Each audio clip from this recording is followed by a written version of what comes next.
আগের ভিডিওতে আমি আপনাদেরকে বলেছিলাম যে রবার্ট কিওসাকির বয়স যখন মাত্র 9 বছর ছিল তখন অন্য ধনী ছেলেদের দেখে এবং তাদের বাবাদেরকে দেখে রবার্ট কিওসাকির মনেও ধনী হবার ইচ্ছা জাগে। আর এরপরে যখন রবার্ট ওনার রিয়েল ফাদার অর্থাৎ ওনার পুয়ার ড্যাডকে এই প্রশ্নের উত্তর জিজ্ঞেস করে যে মানুষ কিভাবে ধনী হতে পারে, তখন রবার্টের পুয়ার ড্যাডের কাছে এই প্রশ্নের কোনো উত্তর ছিল না। আর এরপরে পুয়ার ড্যাড রবার্টের রিচ ড্যাডকে এই প্রশ্নটা জিজ্ঞেস করতে বলে। আর ওই দিন রবার্ট সিদ্ধান্ত নেয় যে আজকের পর সে কেবলমাত্র তার রিচ ড্যাডের কথাই শুনবে। আর এরপরে রিচ ড্যাড রবার্টকে জীবনের আলাদা আলাদা ক্ষেত্রে সবসময় ধনী হয়ে থাকার জন্য কিছু ইম্পর্ট্যান্ট লেসন বলেন। রিচ ড্যাড রবার্টকে লেসন নাম্বার 1-এ বলেছিলেন যে ধনী মানুষগুলো কখনোই টাকার জন্য কাজ করে না। আর দ্বিতীয় লেসনে বলেছিলেন যে মানুষের ফাইন্যান্সিয়াল এডুকেশন নেওয়া কেন এত বেশি গুরুত্বপূর্ণ। আর এখন আমি কথা বলবো তৃতীয় লেসনের। লেসন নাম্বার 3 হলো focus on your own work. এই লেসনে রিচ ড্যাড বলেন একটি নর্মাল জব করা মানুষ নিজের জবের সঙ্গে সঙ্গে এমন কিছু কাজ করতে পারে যা তার মান্থলি ইনকামকে কয়েক গুণ বাড়িয়ে দেবে। উদাহরণ হিসাবে যদি আপনি কোনো একটি কোম্পানিতে জব করেন আর আপনি ওই কোম্পানিতে সারা জীবন কাজ করার সিদ্ধান্ত নিয়ে নেন, তাহলে এর ফলে আপনার ইনকামটা একদম লিমিট হয়ে যাবে। কারণ আপনি যত কাজই করেন না কেন এর ফলে কেবলমাত্র কোম্পানির মালিকের ব্যাংক অ্যাকাউন্টটি ভর্তি হবে আর আপনি মাসের শেষে যে স্যালারি পাবেন সেটা লিমিটেড হয়ে যাবে। কারণ ভালোভাবে যদি আপনি দেখেন এই জব হলো আপনার প্রফেশন, আপনার বিজনেস নয়। আর এই কারণেই সব থেকে ভালো হলো আপনি আপনার প্রফেশন অর্থাৎ জবের সঙ্গে সঙ্গে সাইডে এমন কিছু কাজ করতে পারেন যা আপনার ইনকামকে কয়েক গুণ পর্যন্ত বাড়িয়ে দেবে, যেটাকে আমরা বিজনেস বলি। একবার ম্যাকডোনাল্ডের ফাউন্ডার রেক রক MBA স্টুডেন্টদের ক্লাসে স্পিচ দিচ্ছিলেন। আর স্পিচ দেওয়ার সময় রেক রক বলেন, তোমরা কি জানো আমি কি বিজনেস করি? এটা শোনার পরে সেখানে থাকা প্রত্যেকেই হাসা শুরু করে। আর প্রতিটা স্টুডেন্ট বলে সবাই জানে যে আপনি হামবার্গারের বিজনেস করেন। আর এই উত্তরটা শোনার পরে রক নিজেই হাসতে শুরু করে। রক বলেন, আমি হ্যামবার্গারের বিজনেসের মধ্যে নেই, কারণ আমার আসল কাজ হলো রিয়েল এস্টেটের। এর কারণ হলো যখনই কেউ ম্যাকডোনাল্ডসের ফ্র্যাঞ্চাইজি কেনে তখন তাদের ওই জমিটাও কিনতে হয়। আর এই কারণে আমি বলছি আমি রিয়েল এস্টেটে আছি।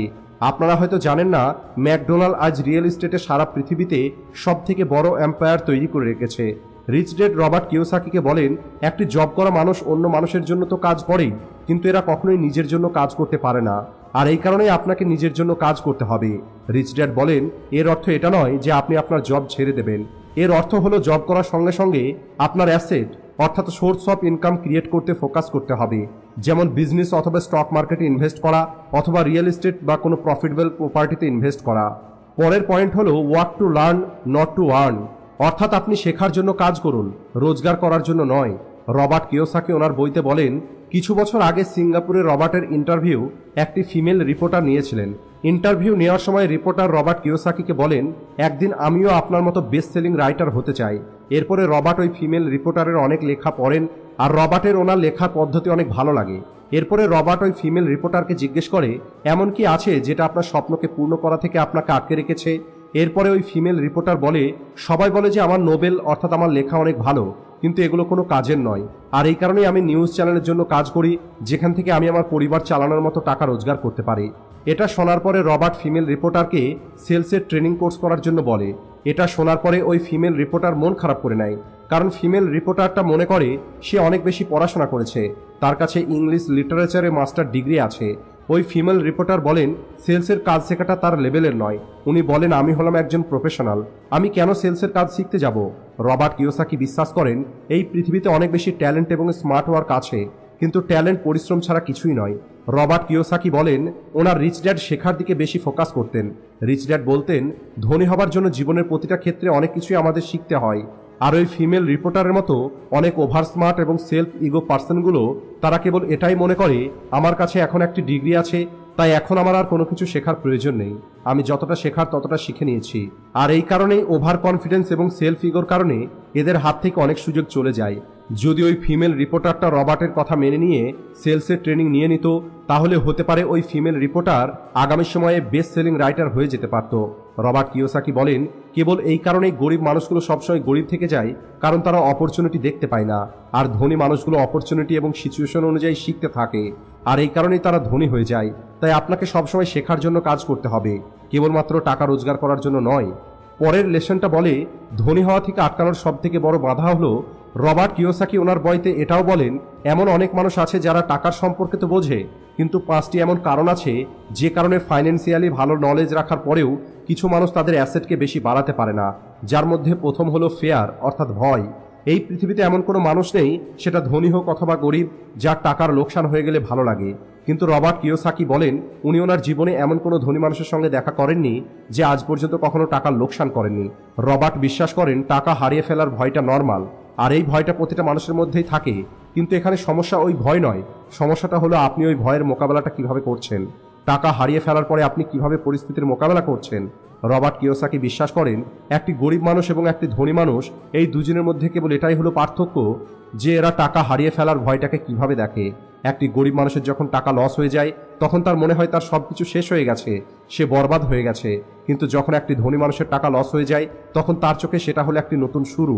আর এরপরে এরা এদের আগের ভুল থেকে শিক্ষা নেয় এবং আগামী দিনে টাকা রোজগার করার যে অপরচুনিটি তার উপরে ফোকাস করে। Number 2, doubt. এর উপরে আমি আপনাদের আগেও বলেছি যে একটি মিডল ক্লাস মানুষের ব্রেনে সবসময় ডাউট থাকে যে যদি তারা কোথাও টাকা ইনভেস্ট করে আর সেই টাকা যদি লস হয়ে যায় তাহলে কি হবে যদি তারা যেমনটা চিন্তা করেছে তেমনটা না হয়। এদের ব্রেনে এইরকমই নানান ডাউট থাকে, আর এই ডাউটের কারণেই এরা যে কাজটা শুরু করার কথা চিন্তা করে সেই কাজটা কেবলমাত্র একটি চিন্তা হয়েই থেকে যায়, আর ওই কাজটা কখনো শুরু হয় না, আর এরা কখনো ধনীও হতে পারে না। নাম্বার 3, অলসতা। রবার্ট কিওসাকি বলেন কিছু মানুষ এত বেশি অলস হয় যারা কেবলমাত্র এটা বলে জীবনে আসা অপরচুনিটিগুলোকে মিস করে দেয় যে হয়তো সে এখন এই কাজের জন্য তৈরি নয়, আর তাই আমি এই কাজটা পরে করার চেষ্টা করব। আর এরা টাকা রোজগার করার অপরচুনিটিগুলোকে হারিয়ে ফেলে। নাম্বার 4, খারাপ অভ্যেস। রবার্ট কিওসাকি বলেন বেশিরভাগ গরিব এবং ধনী মানুষের মধ্যে অনেক বড় একটি পার্থক্য হলো এটা, গরিব মানুষগুলো সবসময় নিজের বিল পেমেন্ট করতে দেরি করে, আর ধনী মানুষের কাছে যখন প্রথম টাকা আসে তখন সবার আগে এরা নিজেকে পেমেন্ট করে, যেমন সেভিংস এবং ইনভেস্টমেন্টের টাকা। এটাকে প্রথমে এরা সেভ করে নেয় আর এরপরে তারা তাদের বিল পে করে। আর এখানে এদের যে ফায়দাটা হয় সেটা হলো এরা সেভিং এবং ইনভেস্টের জন্য যে টাকাটা আগেই বার করে রাখে সেটা সময়ের সঙ্গে সঙ্গে এদের টাকাকে বাড়িয়ে তোলে এবং সময় মতো এরা বিল পে করতে পারে। নাম্বার 5, ইগো অর্থাৎ অহংকার। রবার্ট কিওসাকি এটাও বলেন কিছু মানুষের ইগো এটা মানতে রাজি নয় যে তারা সবসময় সবকিছুতে ভালো হতে পারবে না। তাদের মনে হয় তাদের মধ্যে যতটা নলেজ আছে সেটাই তাদের জন্য যথেষ্ট। একবার রবার্ট বলেন আমার কাছে যতটা নলেজ আছে আমি ততটা টাকা রোজগার করে নিই, আর যেটা আমি জানি না তার জন্য আমি ঠিক ততটাই লোকসান করে দিই। তাই যদি আপনার মধ্যে কোনো একটি বিষয়ে ভালো নলেজ না থাকে তাহলে আপনি আপনার ইগো অর্থাৎ আপনার অহংকারকে বাইরে রেখে আপনি ওই নলেজটা ভালোভাবে শিখতে পারেন। আর যদি আপনি আপনার ভিতরে এই 5টি সমস্যাকে দূর করতে পারেন তাহলে আপনি আপনার অ্যাসেটকে কয়েক গুণ বাড়িয়ে নিতে পারবেন। আজকের ভিডিওটি এই পর্যন্তই। আশা করি আজকের এই ভিডিও থেকে আপনারা গুরুত্বপূর্ণ কিছু না কিছু শিখতে পেরেছেন। তাই ভিডিওটিকে লাইক ও শেয়ার করতে ভুলবেন না। Thanks for watching.